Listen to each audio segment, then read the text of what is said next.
আসসালামু আলাইকুম রহমতুল্লাহ। দেশ ও দেশের বাইরে থেকে যারা আমার সাথে আছেন সবাইকে আন্তরিক শুভেচ্ছা জানিয়ে শুরু করছি। আজ 2রা আগস্ট 2024 রোজ শুক্রবার।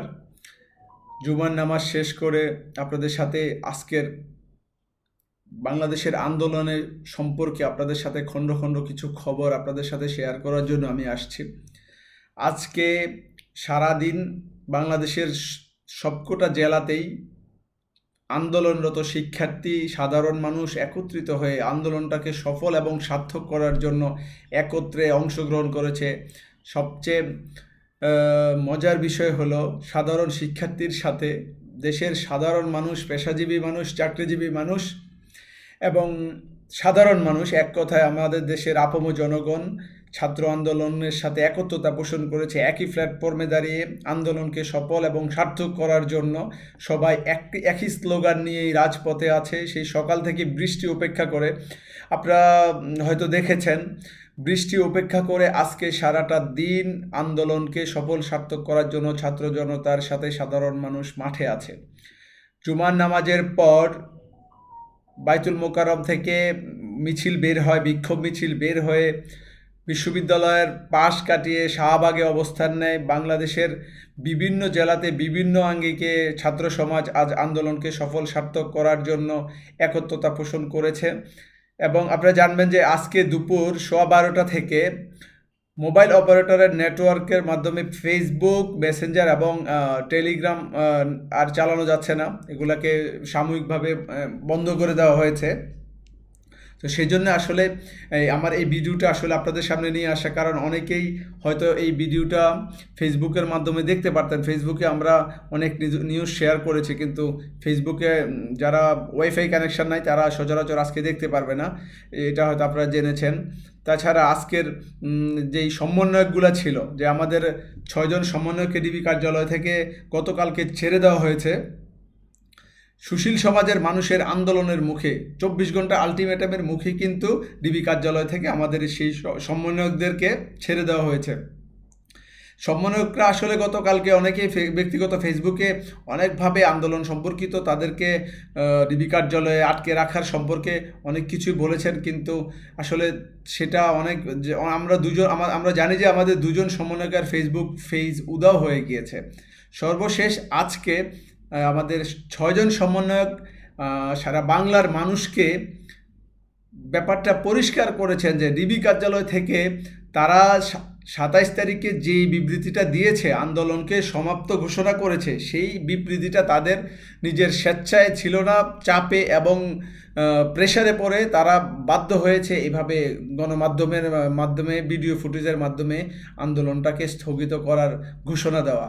বের হয়ে তারা আন্দোলনের সাথে একত্রতা পোষণ করেছে এবং তাদের এই আন্দোলনের সাথে একত্রতা পোষণের কারণে ছাত্র সমাজের এবং সাধারণ মানুষের এখন যেই আন্দোলন চলতেছে বাংলার মাটিতে, বাংলার রাজপথে, মিছিলে মিছিলে, স্লোগানে স্লোগানে মুখরিত হচ্ছে বাংলার রাজপথ।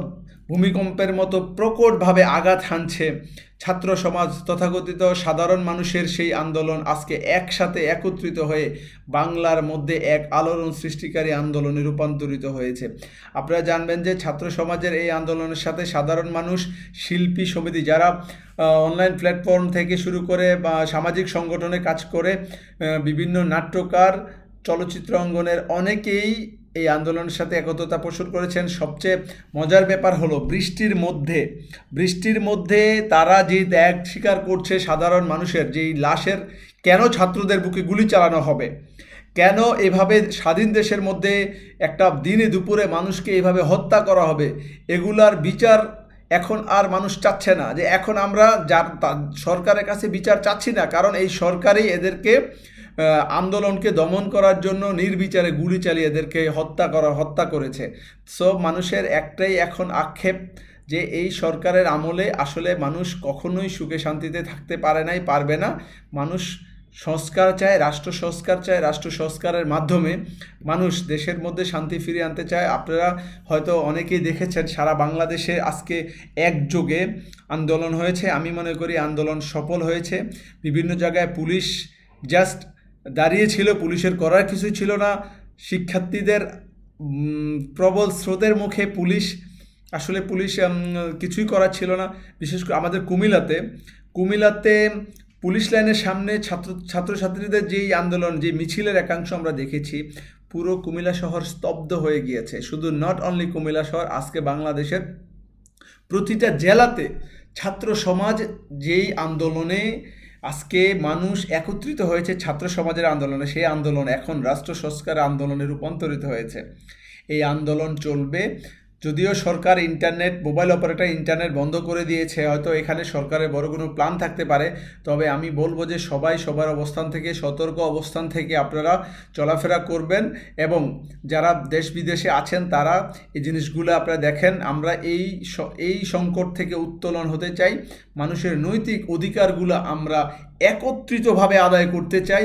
আমরা সবাই যদি একত্রে থাকি, আমরা সবাই একত্রিত হয়ে এই সংকটপূর্ণ সমস্যার সমাধান করে সুন্দর, নতুন এবং মানুষের বসবাসযোগ্য বাংলাদেশ হয়তো ফিরে পাবো, সেই আশাবাদ আমরা ব্যক্ত রাখি। এবং সর্বশেষ একটা কথাই বলবো, আপনারা সবাই যেভাবে ছাত্র সমাজের এই আন্দোলনকে সাপোর্ট করেছেন, যেভাবে ছাত্র সমাজের পক্ষে এসেছেন, নিজের কাজকর্ম ফেলে রাজপথে বৃষ্টিতে ভিজে যে পরিমাণ ত্যাগ তিতিক্ষা আপনারা দেখিয়েছেন, আপনারা বাংলার মানুষকে আবার দেখিয়েছেন 52-এর ভাষা আন্দোলনে বাঙালি কতটা প্রতিবাদী ছিল, 71-এর স্বাধীনতা যুদ্ধে বাঙালি কতটা প্রতিবাদী ছিল, তারই একটা সিনারি আমরা দেখেছি আজকের দিনের এই আন্দোলনে। আগামী দিন আন্দোলন আরও কঠোর থেকে হয়তো কঠোরতম হবে, লক্ষ্য আদায় না হওয়া পর্যন্ত আন্দোলন চলবে, যতটুকু আমরা পত্রপত্রিকার মধ্যে জেনেছি এবং পত্রপত্রিকার নিউজগুলো জেনে আপনাদেরকে জানানোর চেষ্টা করছি। আপনারা সবাই আমার জন্য দোয়া করবেন, আমার ফ্যামিলির জন্য দোয়া করবেন, আমার একটা সন্তান আছে, আমার ছেলের জন্য দোয়া করবেন। সবাই ভালো থাকবেন। ইনশাআল্লাহ নতুন কোনো খবর নিয়ে আবার আপনাদের মধ্যে আসবো। আল্লাহ হাফেজ, সবাই ভালো থাকবেন।